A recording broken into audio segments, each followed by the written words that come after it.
بسم اللہ الرحمن الرحیم۔ دوستوں، ہم آپ کو اپنے چینل اسلامک وظائف آفیشل میں خوش آمدید کہتے ہیں۔ دوستوں، آج کی ویڈیو میں ہم آپ کے لیے جو وظیفہ لائے ہیں وہ وظیفہ ایسے کلمات کا وظیفہ ہے جن کا ذکر حدیث پاک کے اندر آیا ہے، یعنی یہ کہا جائے کہ یہ وظیفہ پیارے آقا حضرت محمد مصطفیٰ صلی اللہ علیہ وآلہ وسلم کا بتلایا ہوا وظیفہ ہے تو یہ بات غلط نہ ہوگی۔ اس وظیفے کو کیسے ایک شخص نے اپنی زندگی میں کیا اور کیسے اس نے اس وظیفے کی برکت سے اپنی مالی پریشانیوں سے نجات پائی، یہ کہانی بھی ہم آپ کو سنائیں گے جو کہ اس نے اپنے بارے میں خود بیان کی ہے۔ یہ وظیفہ آزمایا ہوا وظیفہ ہے۔ جس نے بھی اس وظیفے کو یقین کامل کے ساتھ کیا، اس نے اللہ کے خزانوں سے ایسی دولت پائی کہ اس کے لیے سنبھالنا مشکل ہوا اور اس کی زندگی اس وظیفے کے ساتھ چمکدار بنی۔ یہ وظیفہ کن کلمات کا وظیفہ ہے، ان کلمات کے فضائل کیا ہیں، آپ نے یہ وظیفہ کیسے کرنا ہے اور اس شخص نے اس وظیفے سے کیا حاصل کیا، یہ سب کچھ جاننے کے لیے ویڈیو کو آخر تک ضرور دیکھیے گا۔ دوستوں، آگے بڑھنے سے پہلے آپ سے گزارش ہے کہ ایسی ہی مزید ویڈیوز دیکھنے کے لیے ہمارے چینل کو سبسکرائب ضرور کر لیں تاکہ ہماری آئندہ کی ویڈیوز آپ کو ملتی رہے۔ ویڈیو کو لائک بھی کیجیے اور ویڈیو کو اپنے دوستوں کے ساتھ شیئر بھی کیجیے۔ پیارے دوستوں، یہ وظیفہ ہم آپ کو الگ سے نہیں بتائیں گے بلکہ یہ وظیفہ بھی اس کہانی کا حصہ ہے جو ہمارے بھائی نے اپنی زبانی بیان کی ہے۔ تو چلیے بغیر کسی تاخیر کے چلتے ہیں اپنی اسی سچی کہانی کی جانب اور آپ کو یہ کہانی سناتے ہیں۔ ایک شخص کہتا ہے کہ مجھ پر زندگی تنگ ہو چکی تھی، مجھے مالی تنگی اور پریشانیوں نے گھیر رکھا تھا، قرض بھی بہت زیادہ ہو چکا تھا اور قرضدار مجھے پریشان کرنے لگے تھے، مجھے اپنی زندگی عذاب لگنے لگی تھی، کچھ سمجھ نہیں آ رہا تھا کہ کیا کروں، مزاج چڑچڑا ہو چکا تھا، اپنی رہائش سے کام پر جاتا، کام میں دل نہ لگتا تو واپس ہی اپنی رہائش پر آ جاتا۔ ایک دن میں ایسی ہی پریشانی میں اپنے کام پر جا رہا تھا، میں اپنی موٹر بائیک پر تھا اور بہت تیزی سے جا رہا تھا کہ راستے میں ایک سفید بزرگ نے مجھے اشارہ کیا اور روکا۔ جلدی میں ان کے پاس رکا تو کہنے لگے، بیٹا مجھے پاس ہی مسجد چھوڑ دو گے، آج جمعہ ہے، میں نماز میں پہنچ جاؤں، میں لیٹ ہو گیا ہوں۔ میں نے کچھ بولے بغیر ان کو اپنے ساتھ بٹھا لیا اور قریب ہی مسجد کے پاس ان کو اتار کر واپس ہونے لگا تو انہوں نے بڑی شفقت سے کہا، بیٹا آپ بھی ادھر ہی نماز پڑھ لو۔ حالانکہ میرا نماز پڑھنے کا کوئی موڈ نہیں تھا، لیکن ان سفید بزرگ کے کہنے پر مجھ سے انکار نہ ہو سکا اور میں نے بائک سائڈ لگا کر مسجد میں داخل ہو گیا اور وضو کرنے لگا۔ ابھی بھی میرا جی نماز پڑھنے کا نہیں تھا کیونکہ میں ذہنی طور پر بہت سخت پریشان تھا اور مالی حالات کی وجہ سے ڈپریشن کا شکار ہو چکا تھا۔ شیطان بھی مجھے ورغلا رہا تھا۔ میں نے سوچا کہ وضو کر کے مسجد سے باہر ہی جاتا ہوں، لیکن وضو کرتے ہی جماعت کھڑی ہو گئی اور لوگ تیزی سے نماز میں شامل ہونے کے لیے آگے بڑھ رہے تھے۔ لوگوں کی اس ریلی نے مجھے اپنے ساتھ مسجد کے اندر ہی کھینچ لیا تو میں نے سوچا کہ اب نماز پڑھ ہی لیتے ہیں۔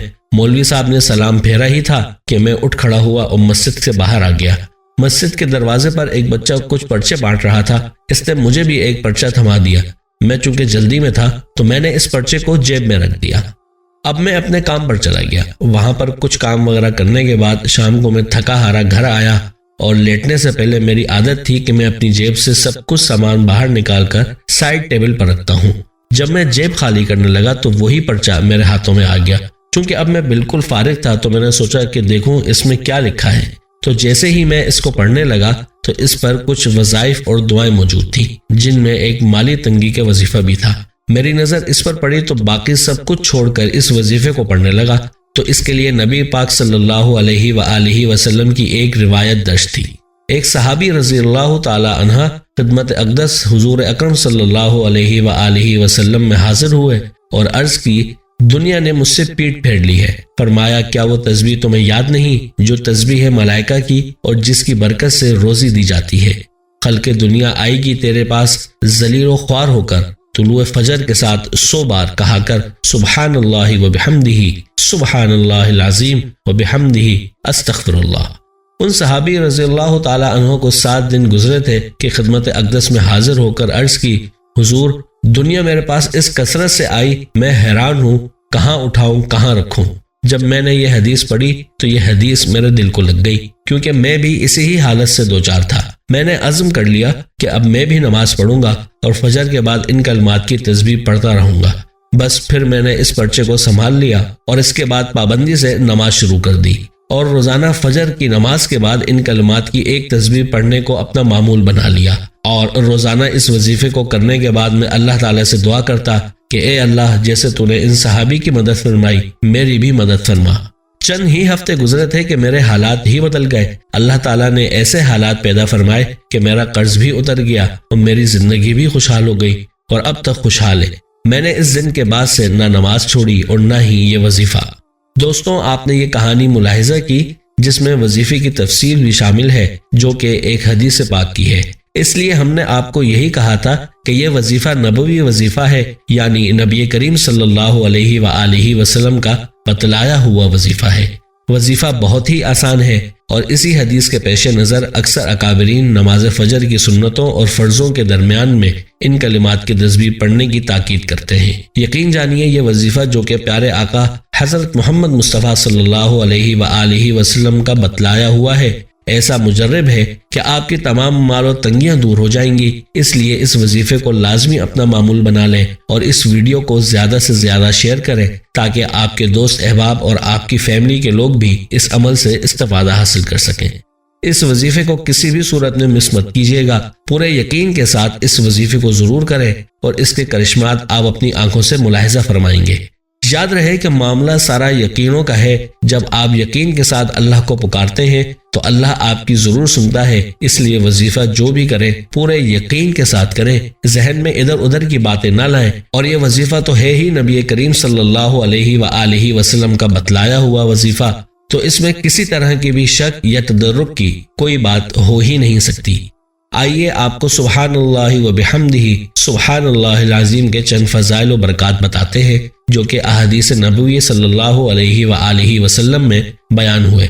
ان کلمات کی فضیلت میں حضرت ابو ذر سے روایت ہے کہ رسول اکرم صلی اللہ علیہ وآلہ وسلم نے مجھ سے فرمایا، کیا میں تمہیں وہ کلام نہ بتا دوں جو اللہ تعالیٰ کو سب سے زیادہ پسند ہے؟ میں نے عرض کیا، یا رسول اللہ تعالیٰ کو جو کلام سب سے زیادہ پسند ہے وہ مجھے ضرور دیجیے۔ آپ نے فرمایا، اللہ تعالیٰ کا سب سے زیادہ پسندیدہ کلام ہے سبحان اللہ و بحمدہ، بروایت مسلم و نسائی۔ حضرت عبداللہ ابن عمر سے روایت ہے کہ رسول اکرم صلی اللہ علیہ وآلہ وسلم نے فرمایا، جس نے سبحان اللہ و بحمدہ پڑھا اس کے لیے جنت میں ایک کھجور کا درخت لگا دیا جاتا ہے۔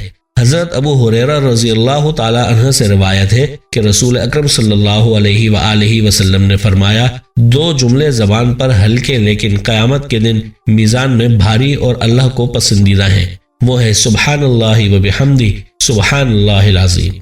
اس لیے چاہیے کہ ان کلمات کی زیادہ سے زیادہ کثرت کی جائے۔ اسی طرح روایت میں آتا ہے کہ نبی کریم صلی اللہ علیہ وآلہ وسلم نے فرمایا، جس نے سبحان اللہ و بحمدہ دن میں 100 مرتبہ کہا، اس کے گناہ معاف کر دیے جاتے ہیں، خواہ وہ سمندر کے جھاگ کے برابر ہی کیوں نہ ہو، بروایت صحیح بخاری۔ ایک اور روایت میں حضرت عائشہ رضی اللہ تعالی عنہا کہتی ہیں کہ رسول اکرم صلی اللہ علیہ وآلہ وسلم سبحان اللہ و بحمدہ استغفر اللہ و اتوب الیہ بہت ہی کثرت کے ساتھ پڑھا کرتے تھے۔